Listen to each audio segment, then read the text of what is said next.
What's up, agents, and welcome back to another Division video. Today we're back at Lincoln Memorial testing some Gear 6 builds, and we are on with rifles. Now you can see here I've got the Merciless, one of my favourite guns in the game, but we've also got the M18 on our back. There is something I want to show you with that a little bit later on. Don't forget to like, share, comment and subscribe, and let's get straight into it. Now this build's pretty much going to be for faster and uncontrollable rifles that you would maybe like to use. As we know with the gear this season, or for this year 6 season 1, it's not really about anything being best in slot. There is no gear that is outstanding. There's no gear that's going to make anything any better than we can already do, but it does open up the pool to other options. And like I said, being able to use the Merciless now is absolutely phenomenal. So I've changed it up a little bit. I'm using 2 sets this time, and I'm using things a little bit different than I did in the last video. And I'm going to show you a quick example here, and then we'll run through it. What I will show you though is what the M1A like. So what's crazy about this is it literally can be as fast as you can click it. You can play from distance. The accuracy is insane. I'll show you that as well in a little bit. Man, an explosion in the room there would have been phenomenal. But what I'll do now is I'll use this wall here. So now I pick the mouse up. So the mouse is floating in midair, and I'm going to click my left mouse. And as you can see, there is zero movement at all. If I switch to the M1A, it literally pulls to the right, just a tiny amount. So there's a little bit of adjustment there. But as far as the Merciless goes, there is zero move at all, making it the absolute definition of a laser pointer, which is nice. I do like the Merciless.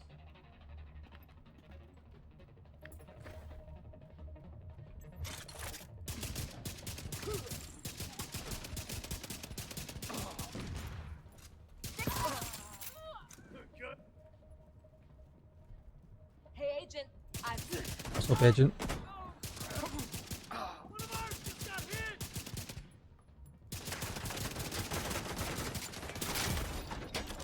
Whoa, I got absolutely pissed.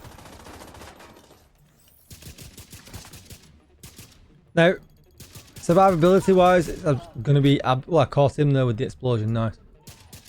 It's going to be up to you if you want to build some into it. I chose not to because of how far of a range we can play, because of how accurate it is. And we've pretty much got the revive hive as well. So I really don't think that you need too much survivability.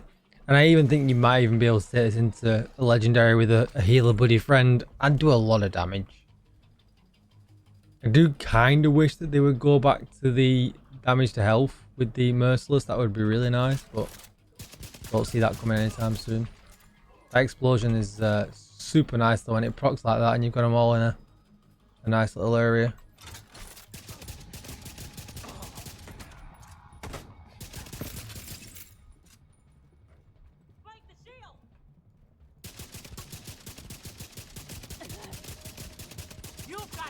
Kind of wish it was a little bit more often.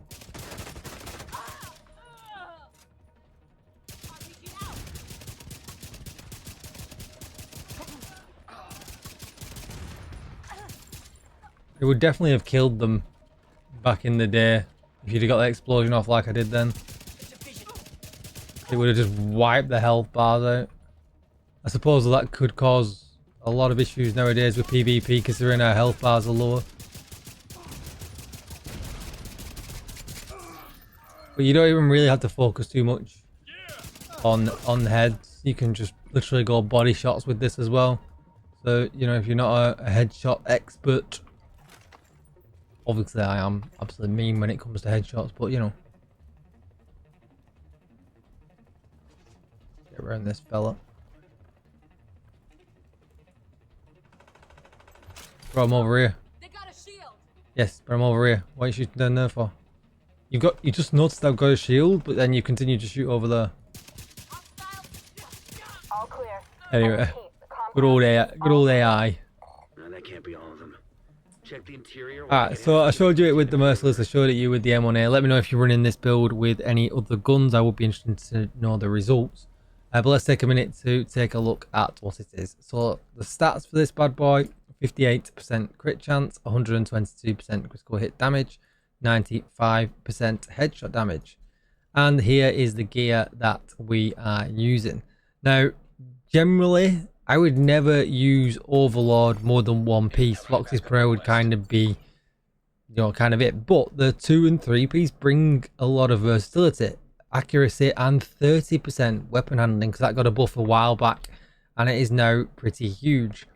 So then when we run that along with the Eagle's Grasp and the new gear set, that gives us 30% weapon handling on the 3-piece bonus, and an extra 15% on these gloves as well. So that's 75% weapon handling. Is it any wonder that any gun we put on is an absolute laser beam? And we just don't need the extra damage right now. So, why not? Why not make the game as easy as possible, as couch kind of controller possible, without having to worry too much about anything. So let's go through it in some detail. So this is you can run the 3 in any order you want. The only things that you need, the only 2 that you can't are these 2 here, because the gloves need to be the Eagle's Grasp. And I'm running mine with weapon handling and critical hit damage. And the knees need to be Fox's Prayer, because they give us 8% damage target out of cover, which is a lot of extra damage. And we don't want to lose things like this, especially when we're getting no damage from the brand set bonuses. We definitely want to keep hold of things like this. And I'm running that with critical hit chance. But these 3, this could, the mask could be an Overlord mask. It really doesn't matter which order you run 3 and 3. So for the backpack, I've got an Overlord backpack with Vigilance. That's why we're running the shield, because if you're running a shield and you get hit, you don't lose Vigilance. Give us 25% weapon damage, crit chance, crit damage, and critical hit chance. For the mask, we're running the new gear set with, new brand set, I should say. With weapon damage, crit chance, crit damage, crit chance. Gives us 15% extra magazine size, 20% rifle damage, and 30% weapon handling. What is nice is that this also provides us with a little bit of a buff for all the weapons. All the new weapons have huge mags. So it brings all the weapons to the forefront a little bit, when really, we could run the new weapons, go all out with damage and kind of be happy about it. But if you're fancying a change, I think they're probably the reasoning for these sets to be put into the game, right? To give some older stuff a bit more versatility. Then we've got a chest piece, magazine size, rifle damage, weapon handling, as always, because it's the 3-piece bonus. Weapon damage, crit chance, crit damage, crit chance, and I've decided to run glass cannon. You could go like Unbreakable here or something with a bit more survivability if you really wanted to. But I just chose to go all out damage. Like I said, just play from distance, keep a revive hive on.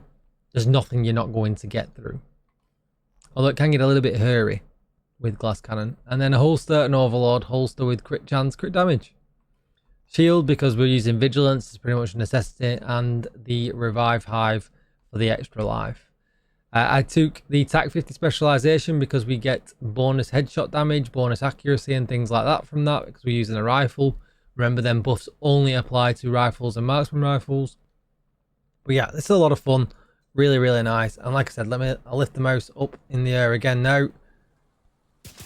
And it just doesn't move at all. So as fast as you can click, or as fast as you can hold down if you're being naughty and using an auto clicker. That's going to be it for the video. Don't forget to like, share, comment, and subscribe. And I will see you in the next one. Thanks for watching. Goodbye.